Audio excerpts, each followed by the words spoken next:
Hello, fellow scratchers! Watch this! I can move my mouse anywhere, but the bot sprite always snaps perfectly onto a grid. This little trick shows up everywhere. Inventories, level editors, tower defense games, including my Bots vs Aliens tutorial found inside the Griffpatch Academy. Now I tell you what, let's spin up a fresh Scratch project and I'll show you exactly how grid snapping works, and why it's so useful. Let's get scratching! First, we need to set up a visible grid so that we can snap our sprite to it. Under the Stage Sprite, click the Choose a Backdrop, and then scroll right down to the very bottom and select the fantastically named XY Grid 30px. Haha, great name.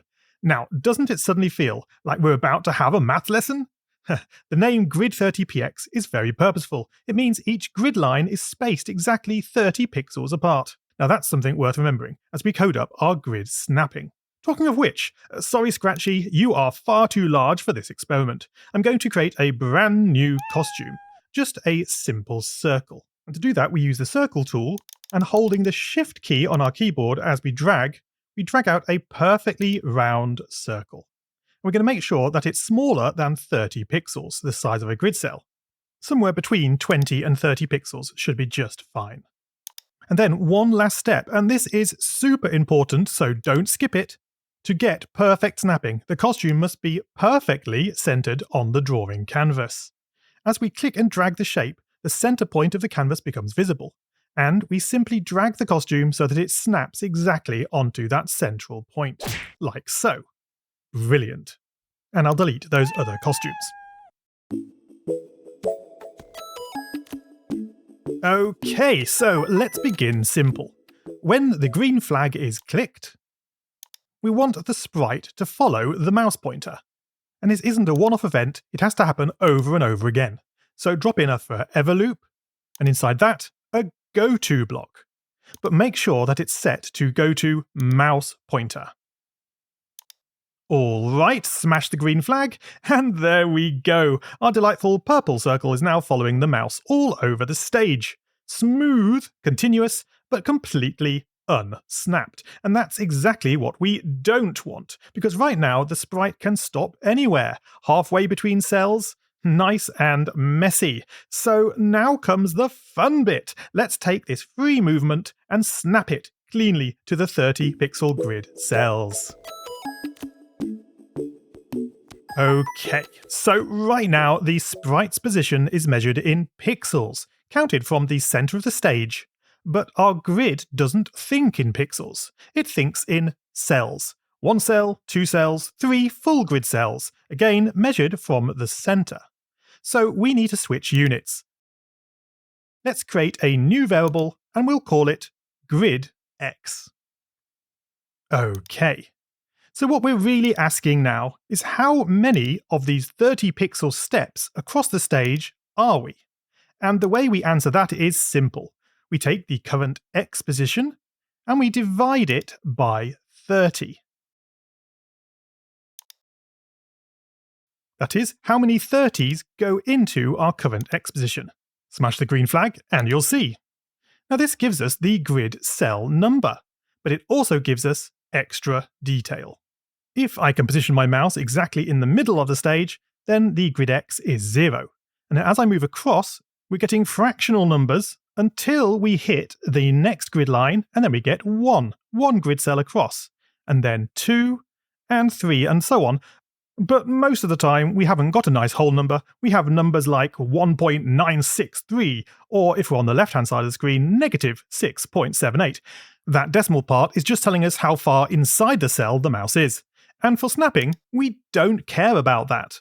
We don't want 1 point something cells across, we just want 1 cell or 2 cells. So we're going to simply round the value.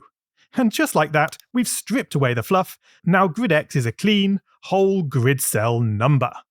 Splendid, so that's a step in the right direction. How about we do the same for the y position then? Create a new variable, naming it grid y. Again for this sprite only. Okay, and just like before, we're going to set the grid y variable, and why not just duplicate the line above, the rounded result of dividing, and this time the y position, again by 30. Just drop in that Y position. Perfect! And hurrah! We've successfully converted the mouse positions from pixels into clean grid cell coordinates. We know which column we're in, and we know which row we're in. Now we're ready for the satisfying bit, snapping the sprite back onto the grid.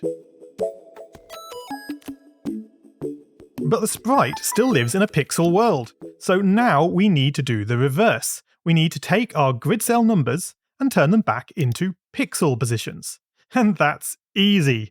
Each grid cell is 30 pixels wide, so to get back to pixels, we just multiply by 30 again. So instead of going to the mouse pointer, we do this. Go to XY, and we're going to multiply our grid X multiplied by cell size of 30 pixels.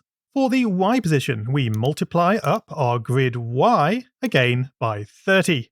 Now watch what happens. Smash the green flag, and the sprite is no longer moving freely, it is snapping to the grid itself. Oh, well, when I say snapping to the grid, what it's actually doing is it's snapping to the grid lines, the intersections where the lines cross. And that is really useful, and for some projects, it might be exactly what you want.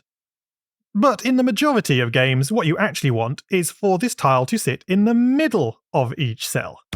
Indeed, that's exactly what I do in Bots vs Aliens. Everything snaps neatly onto the centre of each grid cell. That way, towers line up cleanly, paths behave properly, and the whole game stays predictable. So let's find out how to snap to the centre of a cell.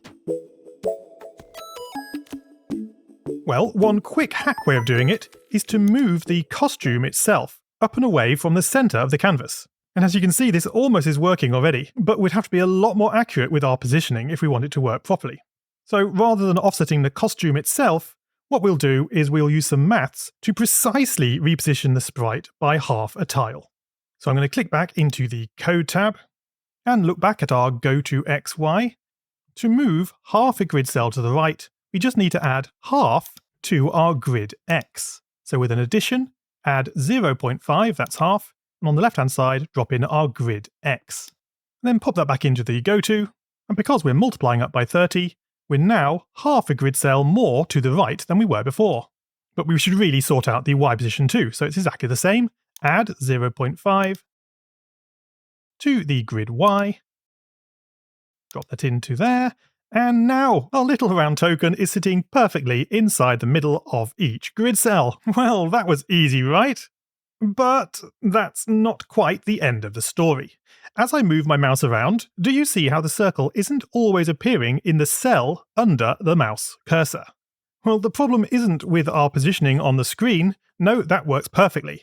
What's wrong now is the calculation of which cell is closest to our pointer. And the error is due to us using this round block. Round finds the nearest cell, whether it's rounding down or rounding up. We only want to round down when we're positioning inside the cell. And luckily, Scratch has a block that does exactly that, and it's hidden under the abs block. If we click the drop-down, we can switch it to, say, floor. Now, we just need two of these, one for grid X and one for grid Y. So, having swapped out the old round blocks, drop in the floor instead, and reconnect everything up. And look at that! Now the sprite is beautifully clamped to the centre of each grid cell, again exactly where we expect it to be. Brilliant! So that's the hard work done. But just to finish off this tutorial, let's make this actually useful. Wouldn't it be fun if we could just click to place a tile? You could use the when this sprite clicked, but that can get a bit messy once other sprites are involved. So my preferred method is to use when green flag clicked, then pop in a forever loop, and inside that we simply use a wait until the mouse button is pressed. Wait until mouse down. And as soon as it is, we can create a clone of ourselves. That will drop a new copy of this sprite onto the screen. So run the project and give that a try. And at first glance, this looks perfect. Hey, we can even draw some pretty cool patterns with this. But be careful, there's a small problem. Because I've got Scratch add-ons installed, I can see the clone counter ticking up. And if I keep holding the mouse button down, more and more clones get created. Too many. Once we hit 300 clones, Scratch refuses to make any more. Oh no, so why is this happening? Well, it's because we are cloning when the mouse is pressed down, and it just keeps on cloning until the mouse is released again. So we can put a quick stop to that by having another wait until, this time waiting until the mouse is no longer down. Wait until not mouse down.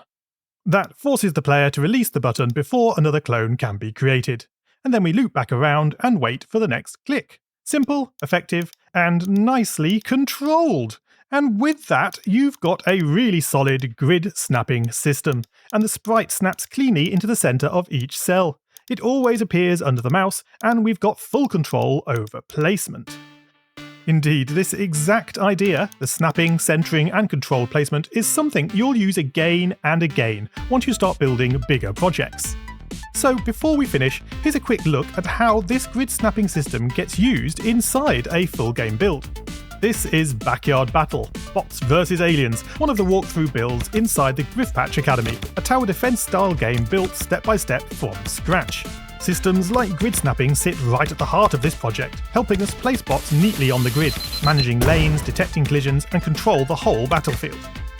As the build grows, you'll add new bot types, unlock more lanes, and create increasingly challenging alien waves. If you'd like to try building Backyard Battle yourself, I've created a special page linked below where you can continue the journey. There's even a Backyard Battle Workbook that walks you through the project step by step if you'd like some extra help along the way. So I hope you enjoyed this tutorial. If you did, then like the video and subscribe to the channel so you don't miss the next exciting video. But that's all we've got time for, so until next time, have fun experimenting with what you've learned today, and as always, scratch on, guys!